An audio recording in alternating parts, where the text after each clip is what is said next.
Cool. Well, welcome everybody. It's lovely to see you all. My name's Peter Hickey and I've been organising BioC Asia here in Melbourne.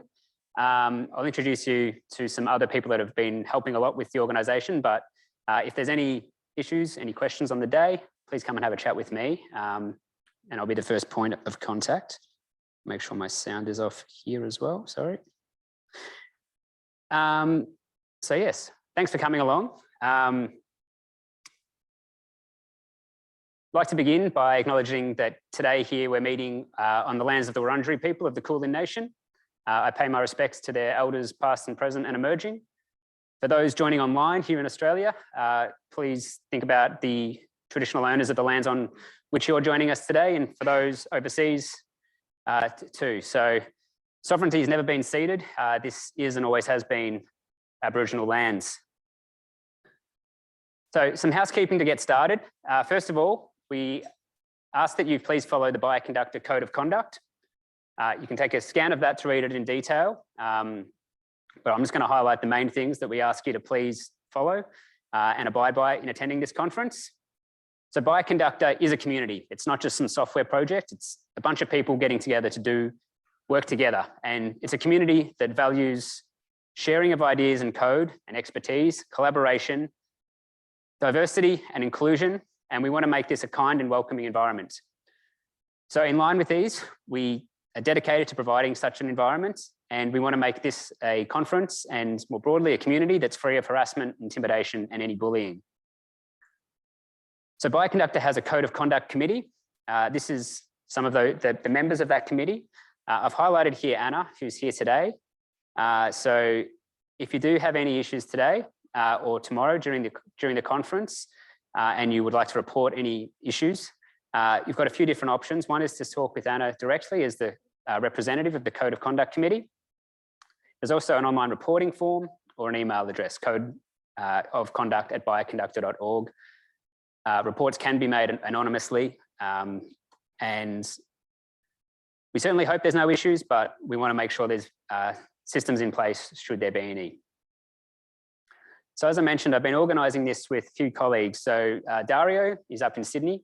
He'll be presenting later this afternoon. Unfortunately, couldn't come down to Melbourne today. So Dario is sort of the other Australian representative of this organising committee. I'd also want to highlight Kathleen, who's in the middle there. She made the excellent sticker that you saw at the beginning, and I have a big wad of them here. So make sure you come and get one of these. They're really cool. She's done a fantastic job of making these logos. Also helping with the organisation has been Mahmoud Ahmed and Kozo Nishida from Japan, who was a previous organiser. Both Mahmoud and Kozo have been involved in the past. So a big thank you to them for their help in reviewing abstracts, creating the website and scheduling talks. So if you're presenting today in person, I'd ask that you please upload your presentation using this link, or probably simpler is just to transfer it to a USB and we'll transfer it to this computer here. It makes our life much easier if we present from this computer because the audio works much better. So we have PowerPoint and a PDF viewer here. For those presenting from online, and we have a number of online presentations, prior to your session, we will make you a Zoom panelist so that you can turn on your camera and microphone and share your screen. We just ask that during other people's presentations in your session that you remain muted and keep your camera off. A few people are presenting some pre-recorded talks, and if that's you and you haven't yet, please very, very quickly email a link to me so that we can get that set up. So the schedule's been posted to the website, biocasia2022.bioconductor.org/schedule. We're going to be basically doing 2 afternoons, and in the afternoon so that we can have more people joining us from other Asia Pacific time zones.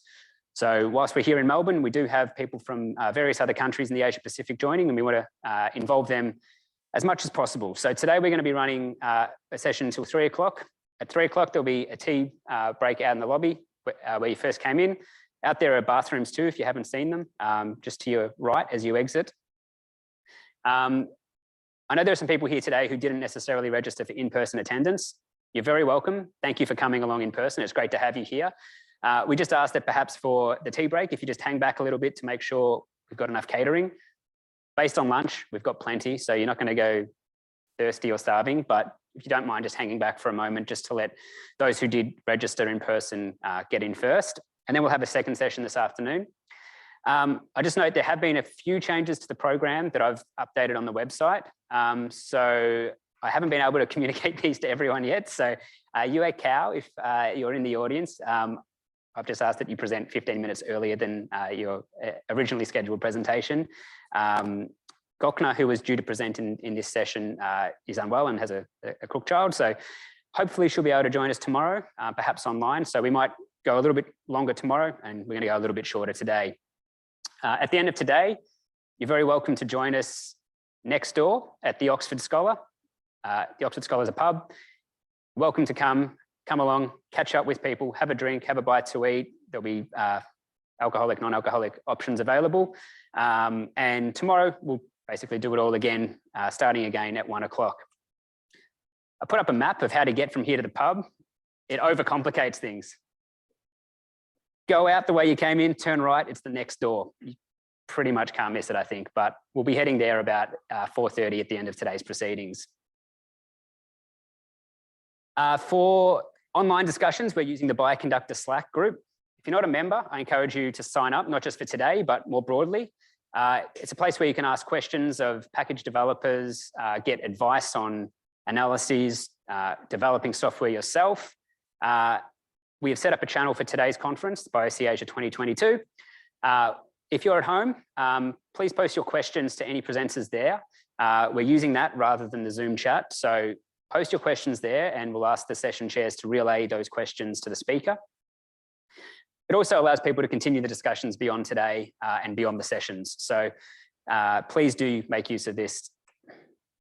If you're posting to social media, please also use the BioC Asia 2022 hashtag. Presenters, please let the audience know if you do not wish your material to be shared online. We've got an open by default policy. And audience, if someone requests that they're not posted online, please respect their wishes. So Melbourne has had a bit of an uptick in COVID cases. So we ask that if you can't socially distance, please wear your mask, particularly indoors. There are surgical masks and hand sanitizers, I believe it's the registration desk, which is on the ground floor when you first enter, along with rapid antigen tests and N95 masks. There's also a parents' room available. Ask at the registration desk for access. Finally, just some thanks. Big thank you to RMIT for hosting us here today.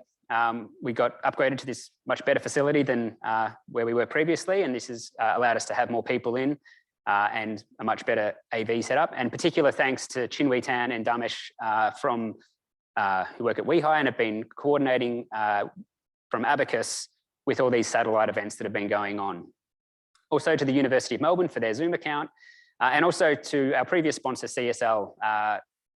By virtue of not being able to run in-person events for the last few years, we had a little bit of funds saved up, so we were able to offer a number of scholarships to people attending today.